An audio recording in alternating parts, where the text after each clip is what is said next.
I've been facilitating a non-dual discussion group for 5 years.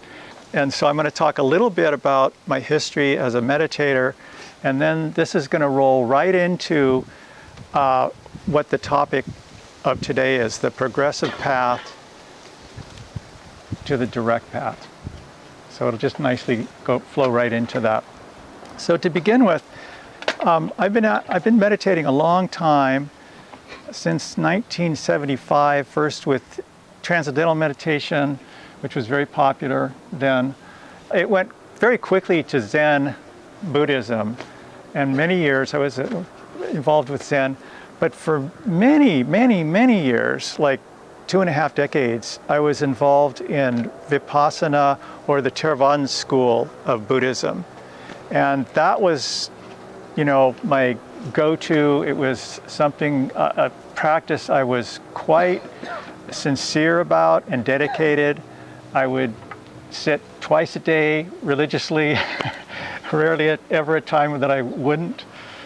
And there was a lot of development and cultivation spiritually for me, in having these practices and adhering to the teachings. Joseph Goldstein was my primary teacher, and I see people nodding their heads. I have so much gratitude, really tremendous amount of gratitude for all of those years. At the same time, or at least, 25 years ago, I started sitting with Gangaji and Adyashanti on a fairly regular basis. And then Toni Packer, who many of you probably don't know, she's from the East Coast, formerly Zen student of Philip Kaplow. I studied a lot with her, and she would come out and give retreats here in California. And during these retreats, something happened. Not so much with the one-day sittings with Gangaji and Adyashanti, but with Toni during the week of retreat, something inside of me shifted, and I would just lose this sense of myself as identity, self-image of who I usually know myself to be. And at times I would come out of the retreat feeling lost and needing some sort of anchor to, well, who am I? It was all just, faded out in a certain way. And I was both a little scared, and I was also profoundly grateful too at the same time. But lo and behold, my old habits and patterns would just come right back in. And usually within a week and a half or 2 weeks, the same old David with the same old problems and the same old ways that I was, struggling would come back in. And somewhere along the line, I kind of said to myself, well, these non-dual teachings are just too wispy. You can't, there's nothing tangible. You can't concretize them or really have them in a certain way, And so I, went back to the tried and true teachings of Vipassana, and I had a lot of time at Spirit Rock as well as IMS. And yet, there was this openness and curiosity about, well, what is this other dimension I find myself in occasionally? And how can I have more of that? I like this to stick around. And during some of the longer retreats, like at IMS, after I had a business that I sold, and in 1997, and I was fortunate to do some really long retreats, like 3-month retreats at IMS. And I remember in these retreats, there'd be a very few, like a handful, maybe 5 or 6 people that would be doing jhana practice.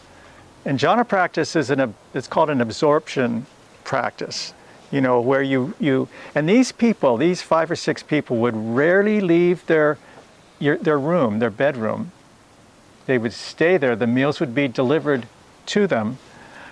And I'd rarely see them in the hall. I'd rarely see them around the monastery. Well, it's not a monastery, it's a center. I'd never see them walking around the pond. And I used to admire them. I thought, wow, these are the tried and true. They're exercising all of their discipline to, really, really break through. And I just kind of like admired them. But along the way, it's something deep inside, this wise, deep part of me realized that it's not through effort. That's an element maybe of training the mind, and discipline and concentration practice has its place. But isn't it so much more about freeing ourselves and just letting go and surrender?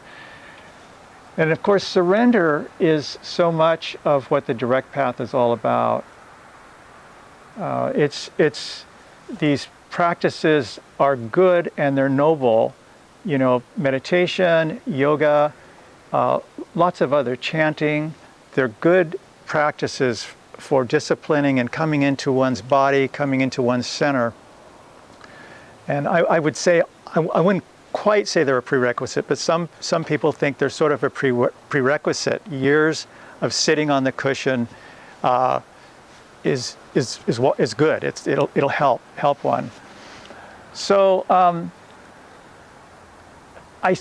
along the way, I met my teacher Miranda McPherson, and I've been studying with her for 10 years. And she's local. She lives in San Rafael, and she would come up here on a monthly basis and have these day-longs. We'd all get together.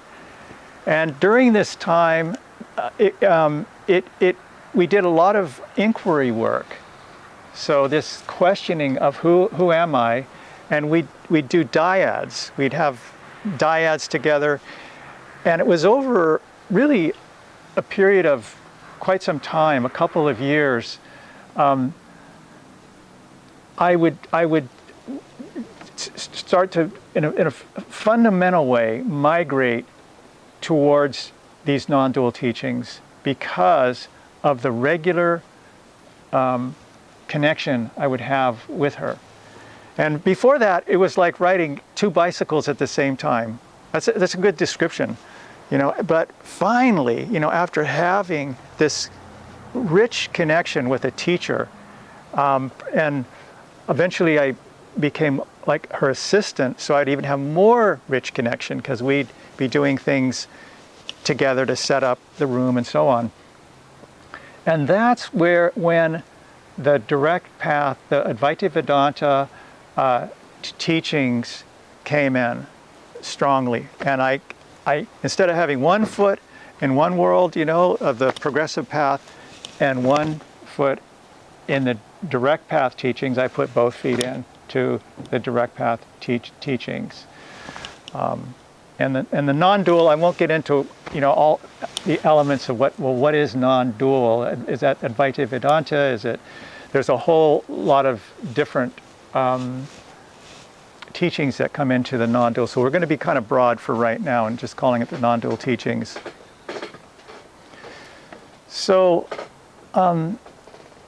what I'm wanting to open to or share with you and have eventually we'll have a discussion about this is what is it like to surrender from, instead of like the progressive path is one of practicing and kind of getting somewhere with it, refining oneself and having something develop, but there's not a deep questioning of this, quote, separate self or the construct of who we think we are.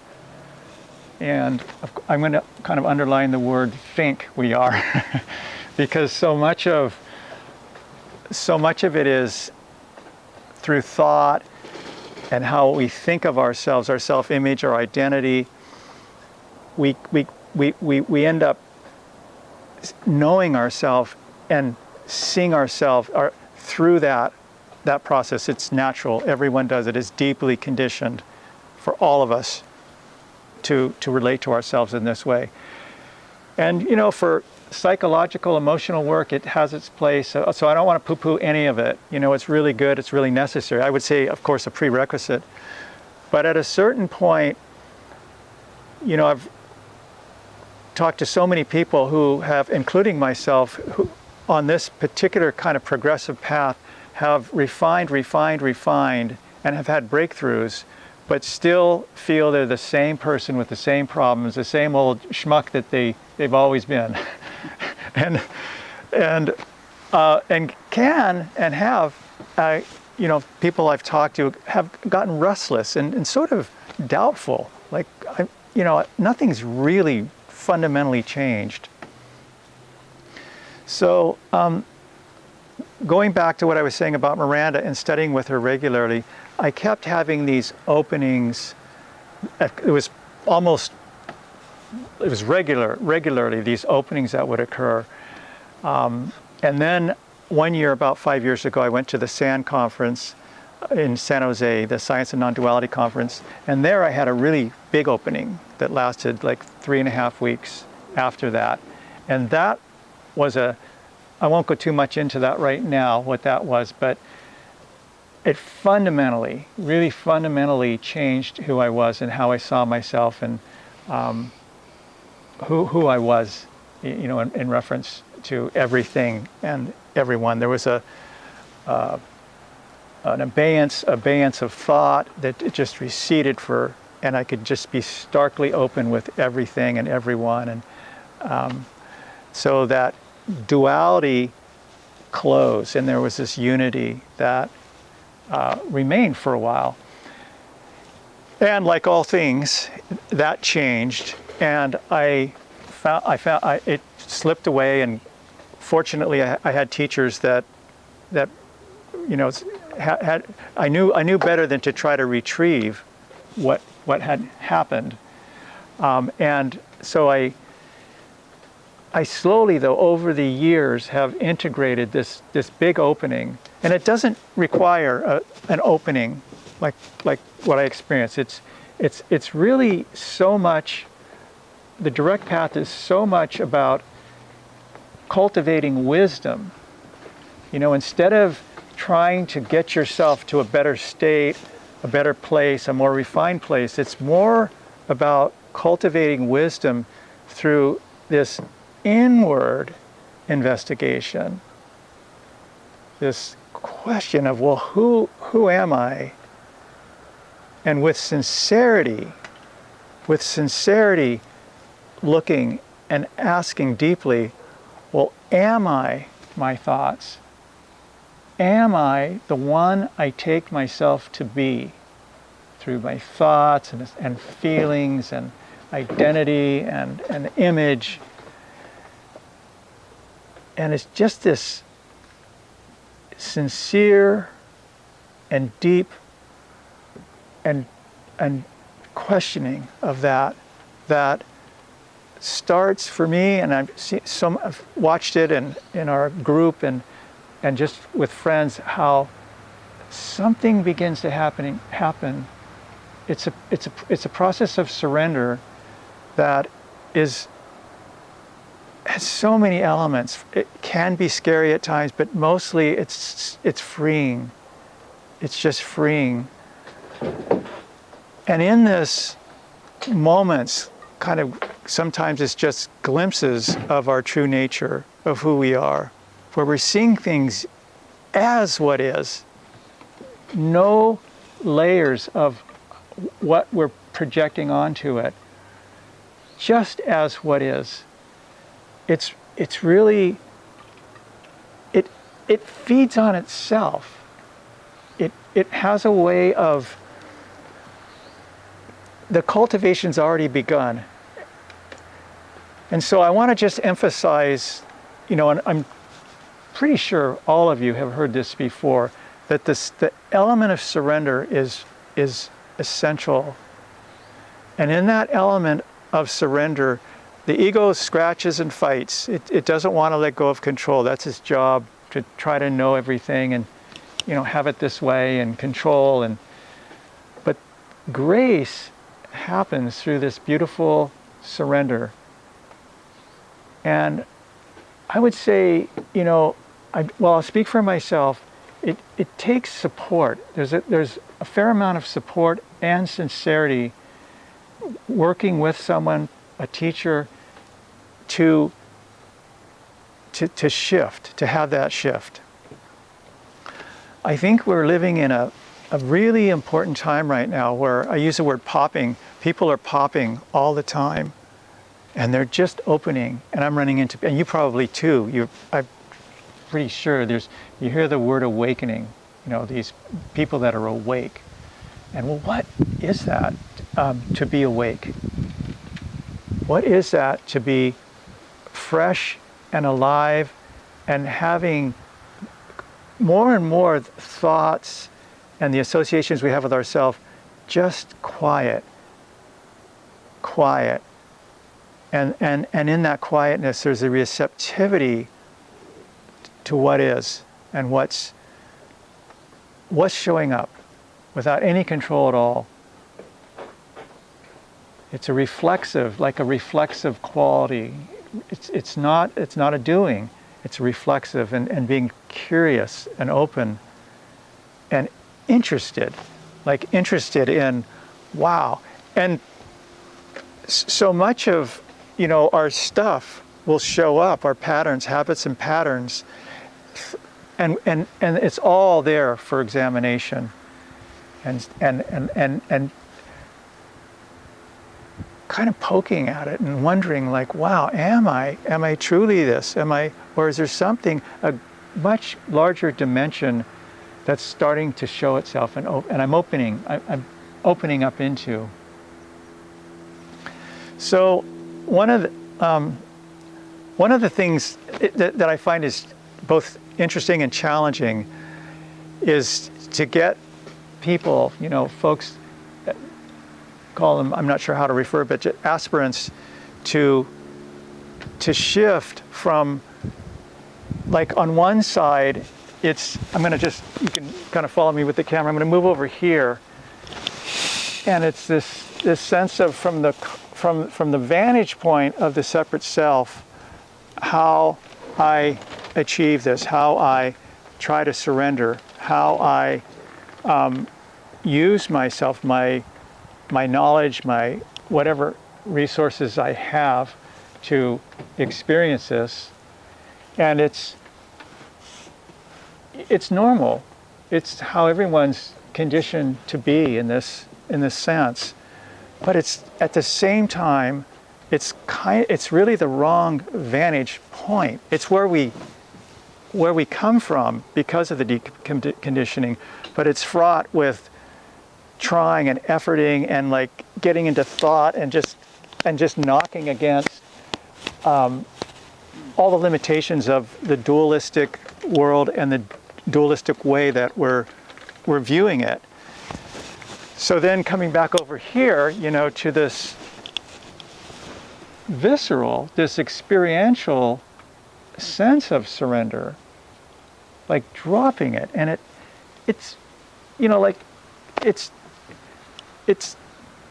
to drop it.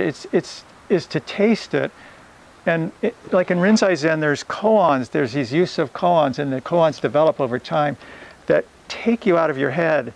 They're designed to get you out of your head and have you relax and drop into another dimension. These aren't quite the right words, but it's to slip. You could say slip into this other dimension of ourselves, that it's what we've been longing for our whole lives, yet didn't know it, because it seems as though through application and thought and practice and that's how we're going to get there. Once again, not poo-pooing that. There's good results from that, but there's an end point to that where through the non-dual, it's so much about surrender and relaxing So there's lots of, I'm sure, questions, and I'm imagining most of you know what I'm talking about and have had relationship to this. Like, wow, how do I, my teacher Miranda calls it ego relaxation. You know, how do I let go? What's that term? Ego? Relaxation. Yeah, ego relaxation. And if you've watched Eckhart Tolle at all, and probably all of you have, because he's so popular, he's pretty much talks exclusively about the ego. And he pokes at it and makes fun of it, and he's playing with it, and he's... So I'm going to just do a time check right now, because I don't really want to... Yeah. So this is about right. So to conclude, I find this is an offering, and it is, I'm titling it From the Progressive Path to the Direct Path. And it's for those who are ready, who most people that would, I consider myself a bridge here. And for those who are ready for this are usually, not always, but usually ones who have meditated for a long, long time, decades, often decades, on the cushion. And they're just like, wow, there's been some progress, but boy, it's still just arduous. And so this is where I come in. I see myself as a bridge to help others make this transition and get really curious. Like, how do I surrender and how do I let go? And I can relate to some of what you're saying, and I'm interested. You know, I want to delve more deeply here. So I'm going to leave it here for now.